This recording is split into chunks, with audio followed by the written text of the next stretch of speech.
RK நகர் மணி. ஒரு 17 வயசு ஆகிய 4 சின்ன பசங்க சென்னை திருத்தணி லோக்கல் ட்ரெயின்ல ஒரு இந்திக்காரனை வச்சு பட்டா கத்தியோட ரீல்ஸ் பண்ற அப்படின்னு சொல்லிட்டு என்ன கதியாகி இருக்காங்கன்னு சொல்லிட்டு பாருங்க. அந்த ரீல்ஸோட முடியல, அதை ரியலாவே பண்ணிட்டு இருக்கானுங்க. அதுக்கு அடுத்து அங்கிருந்து ஒரு காலியான இடத்துக்கு கூட்டிட்டு போயிட்டு சர்ற மாதிரியா அவன் அண்ணா அண்ணான்னு கத்துறான். அது காதுல வாங்கல. கூட இருக்கிறவனே சொல்றான் விட்டுறான்ட்டு, அதுவும் காதுல வாங்கல. ஏன்னா அவங்க மைண்ட்ல முழுக்க முழுக்க அவங்க யூஸ் பண்ண அந்த பவர்ஃபுல்லான அந்த போதை தான் கேக்குது. இதுக்கெல்லாம் காரணம் யாரு? பெத்த தாயும் தகப்பனுமா? வாய்ப்பே இல்லை.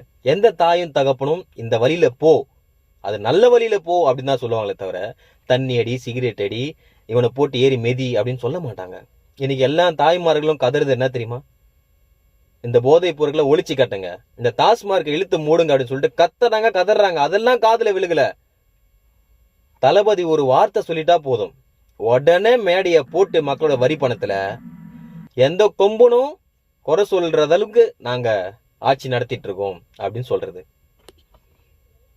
சரி, இதுக்கு வேற யாரு தான் காரணம்?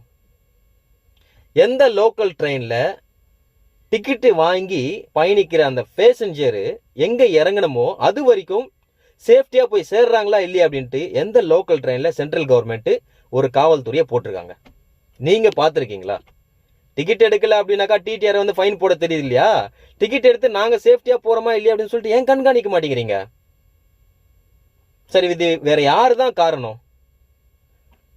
இவன் டிடியில இருக்கானா இல்லையான்னு சொல்லிட்டு 10,000 ஃபைன் போடுறதுக்கான கண்டுபிடிக்கிறதுக்கு ஒரு மிஷின் வந்திருக்கு. ஆனா ட்ரிபிள் மடங்கா போதை யூஸ் பண்ணி சுத்திட்டு இருக்கான். அவனை கண்டுபிடிக்கிறதுக்கு ஒரு மிஷின் இல்ல. சரி, வேற யாருதாங்க காரணம்? அரசாங்கம் தான் காரணம். இப்ப இருக்கிற இந்த அரசியல்வாதிங்க தான் காரணம். மாற்றம் ஒன்றே மாறாதது. அது உங்க கையில தான் இருக்கு. நன்றி.